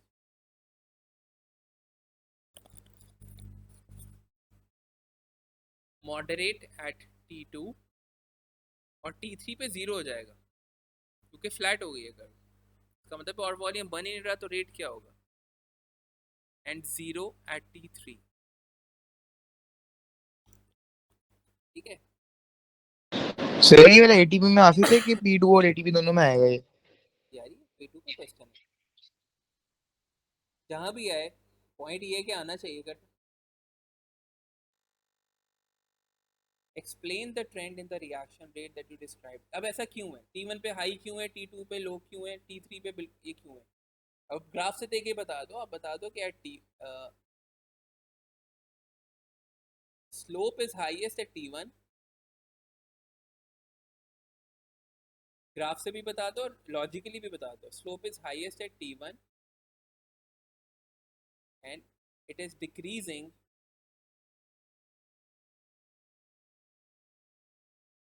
From T1 to T2 to T3। दूसरा नॉर्मल रीजन क्या है, सीधी सी बात है यार, शुरू में रिएक्टेंट ज़्यादा है तो रेट ज़्यादा होगा, रिएक्शन जल्दी होगा जब शुरू में रिएक्टेंट ज़्यादा होंगे, ऐसा जब रिएक्टेंट कंज्यूम होंगे तो रेट स्लो होता जाएगा। अफ्तारी के बाद जब आप खाना शुरू करते हैं तो पहले 5 मिनट में आप सबसे ज़्यादा खाते हैं, स्पीड सबसे ज़्यादा होती है ना, उस टाइम पे रेट सबसे ज़्यादा होता है, फिर ऐसे ऐसा स्लो डाउन हो जाता है जैसे जैसे पेट फिलअप होना शुरू होता है, ऐसे ही होता है। तो आप यहाँ पे ये भी बता दो कि reactants are in highest amount at T1 at greater amount. तो मैंने ग्राफ से भी एक्सप्लेन कर दिया और वैसे भी कर दिया, reactants are at greater amount at T1, their amounts reduce gradually and rate decreases। मैंने आप लोगों को एक बड़ा इंपॉर्टेंट सवाल करवाया ये वाला जो नहीं, लेकिन वो भूख नहीं, वो तो लालच। आगे वो कह रहा है experiment was repeated using finely powdered manganese oxide, ठीक है। On the axis opposite sketch the graph, graph बनाना है। अब उसने मैंगनीज ऑक्साइड किया, फाइनली पाउडर्ड यूज किया, पहले मैंगनीज ऑक्साइड उसने कौन सा यूज़ किया था, लंप्स यूज़ किए थे मैंगनीज ऑक्साइड गैस कैटलिस्ट। अब उसने फाइनली पाउडर यूज़ किया तो रिएक्शन तेज़ हो जाएगा। वो कह रहे हैं यहाँ पे कर बता दो किस तरह से बनेगी। लेफ्ट से जाएगी, फ्लैट पहले हो जाएगी और यहीं पे मिल जाएगी। मिलाना है, मैंने मिला नहीं पाया, फिर उल्टा बना दो।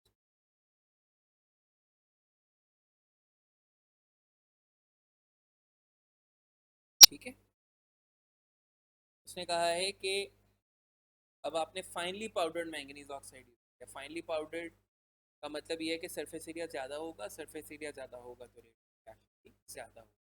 तो आप कर्व बनाओगे, वो उसने कहा कर्व ड्रॉ कर, कर्व लेफ्ट पे बनेगी। मिलाया, मिलाना तो है ना भाई, रेट ऑफ रिएक्शन बढ़ा है ना उसका, प्रोडक्ट तो नहीं बढ़े। प्रोडक्ट तो सिर्फ तब बढ़ते हैं अगर रिएक्टेंट्स की अमाउंट बढ़े। प्रोडक्ट तो उतना ही बनेगा, वॉल्यूम तो इतना ही बनेगा। मैंने यहाँ से, पता नहीं कौन कराची में बैठा है, मैंने यहाँ से सी व्यू जाना है, मेरे पास मेहरान है, शाफे के पास मर्सिडीज है, शाफे पहले पहुँच जाएगा। नहीं पहुँचना तो दोनों ने एक ही जगह पे, ठीक है ना, दोनों के पास ही। तो जितने भी ये जो फैक्टर्स हैं ये सिर्फ रेट बढ़ाते हैं, ये प्रोडक्ट्स की अमाउंट नहीं बढ़ाएंगे। ठीक है।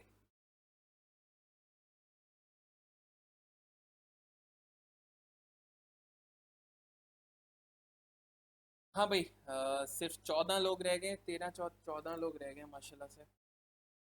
Is it clear, any questions?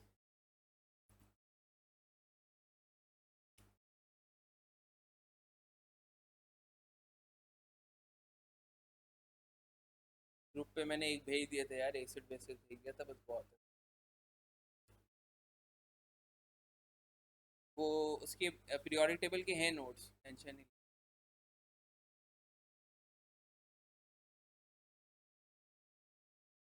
अरे उसमें लिखे हो, सब कुछ लिखा हुआ है, टेंशन नहीं लो।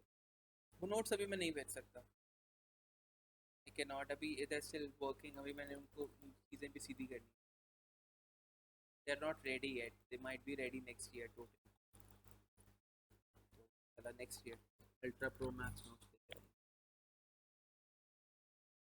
तो मैंने स्क्रीनशॉट लेके भेज दे भाई, स्क्रीनशॉट लेके भेज।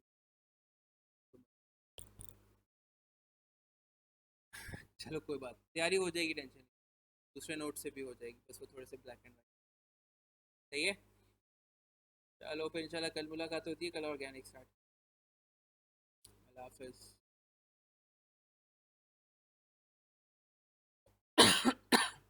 शाबीर कुछ कहने लगे थे।